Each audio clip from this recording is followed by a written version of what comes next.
Hi, I'm Bennett Harmon, President and CEO of the Orlando Big Band. Over the next few minutes, the members of the band will be introducing you to the musical groups of instruments you'll have access to as members of the concert band in your school. Feel free to ask questions of your band director throughout the video. We hope you enjoy your experience and welcome to the concert band.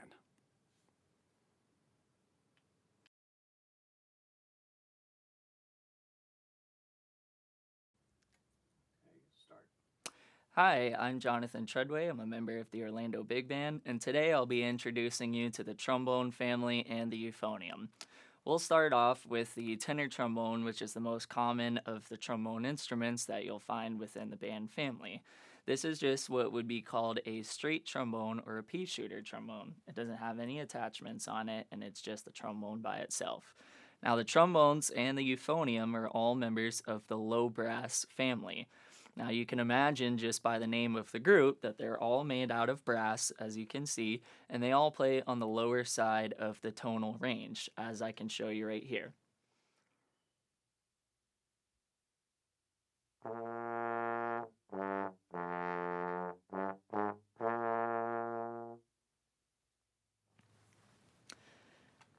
Now, the trombones typically sit in the back of the band.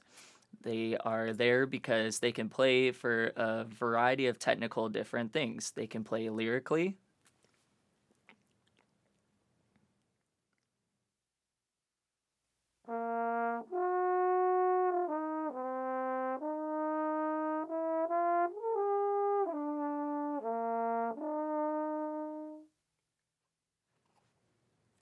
They can even play jazz type licks.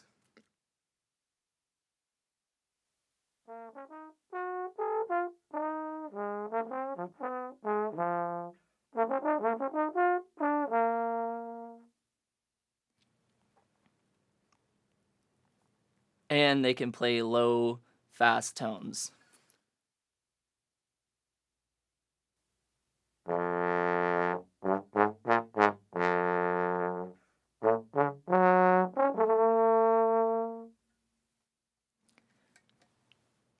Next, we'll move on to the tenor trombone with the F attachment. This would be the next step up in the tenor trombone involvement. The reason why this is called the tenor trombone with the F attachment is because, as you can see, it has a valve on the side here that you can use with extra tubing. What this allows you to do is bypass the slide, which is what makes the trombone the most unique of all the instruments in the band. Unlike other instruments that have to use buttons or valves to change notes, the trombone has a slide in the front which extends the tubing of the trombone, allowing it to either lift or lower the notes that it's playing right before your very eyes, as demonstrated by this.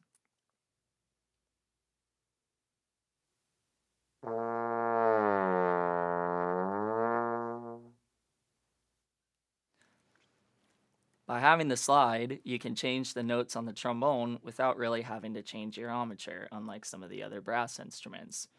With the F attachment tenor trombone, it allows you to bypass the slide, so you're not having to go all the way out to the very last position to play some of your notes, somewhat like this.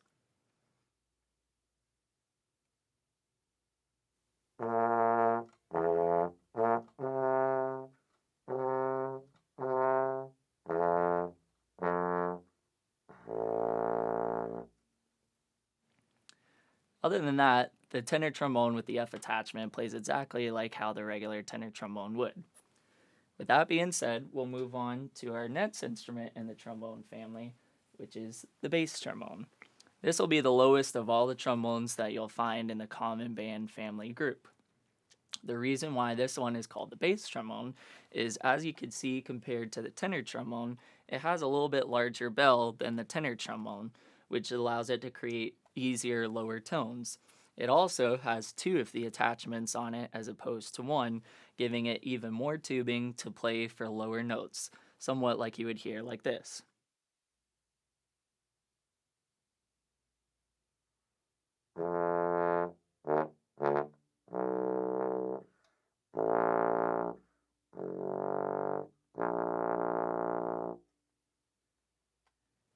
giving it an ability to range between the tuba and where tenor trombone would be. The last instrument we'll show you in the group today is going to be the euphonium. Now you might think that this is a miniature tuba, and in a lot of ways it kind of is. It's built in the same exact way that a tuba would be, but on a smaller scale. This allows it to have the same kind of tones that a tuba would, but just at higher pitches. All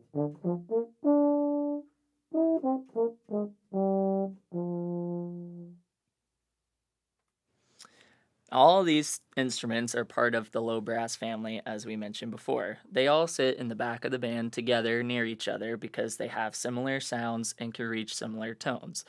As we mentioned before, they are able to sit together and play a variety of different tones, from high lyrical pieces to fast, slow, and technical pieces. The advantage of the euphonium compared to the trombone in some ways is that it has valves, so it's able to play a little bit higher lyrical pieces.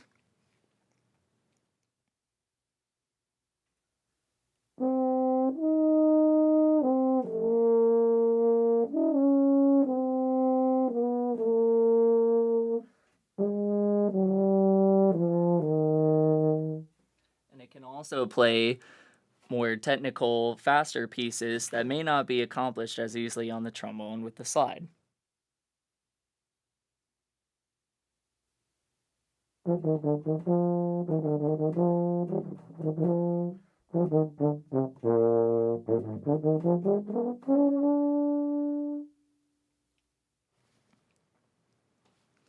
And that's a demonstration of the low brass family. I hope you enjoyed this video, and thank you for watching.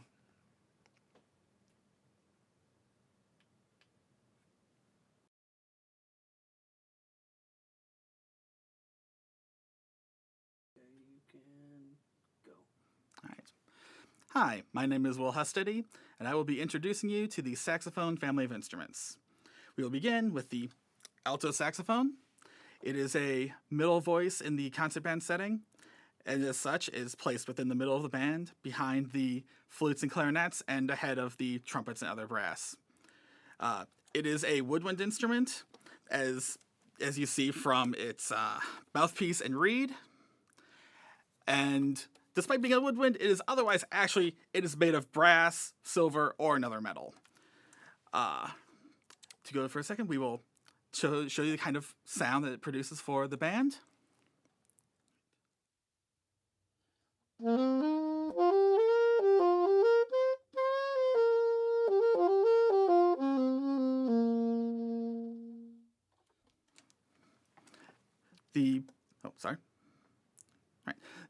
The advantage of the saxophone over the other woodwinds is that across the entire range of the horn, it has better projection, though in comparison, it is a smaller overall range.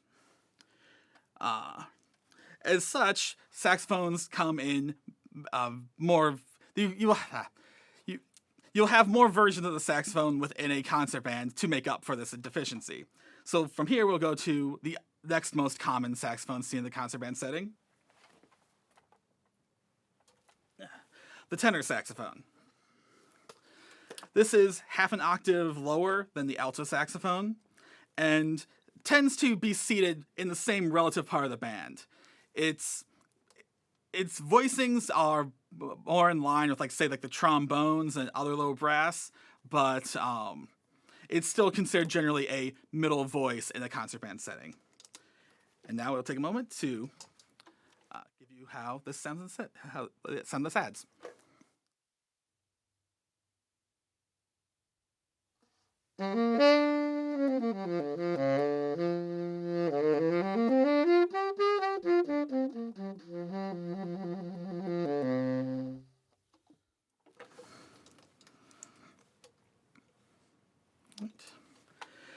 Now, the last saxophone, which is commonly seen in the concert band setting, is the baritone saxophone.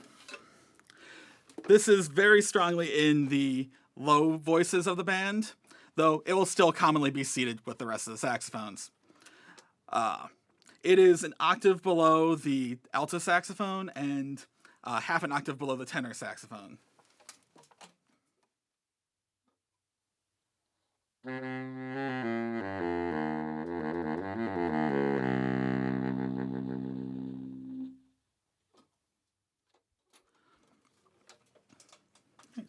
One last saxophone that I will show you, which in a concert band setting, this is most commonly seen as a soloist instrument. For reasons of its construction, they are often not seen as being good beginner horns, even though they are small and easy to play. They are the soprano saxophone. This is a straight soprano. You will also see sopranos that do curve, much like an alto or the others, but it is almost more common to see a straight soprano like this. It is a high-voiced instrument. It's half an octave above the alto saxophone, and like I said, it's commonly used as a solo voice because just its piercing power does not always lend itself to blending within the band, but it is a voice that's very easily heard in a concert setting above a band. So now to give you an example.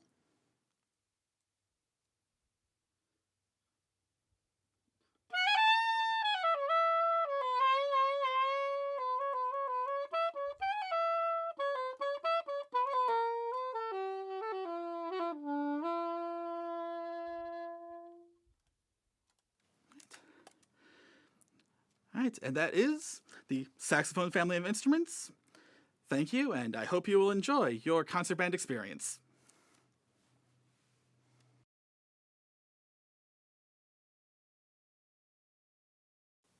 Hi, my name's Justin, and I'll be introducing you to the tuba.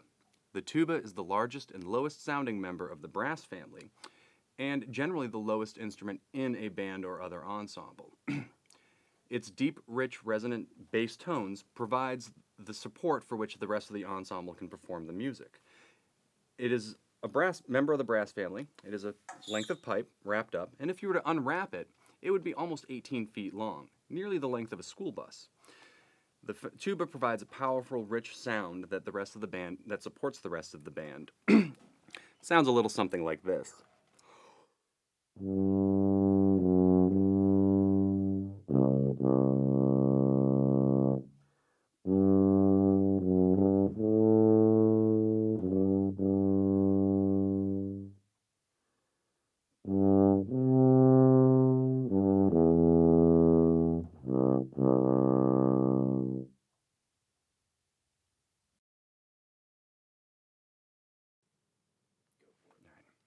Hi, my name's Justin, and I'm going to be introducing you to the electric bass guitar. The bass guitar is the foundation of many ensembles in a variety of styles. It is usually the lowest instrument in a group and provides, well, as the name implies, the bass line that propels the music forward. It is composed of strings and an amplifier, because without the amplifier, you wouldn't be able to hear it. The bass guitar kind of sounds something like this.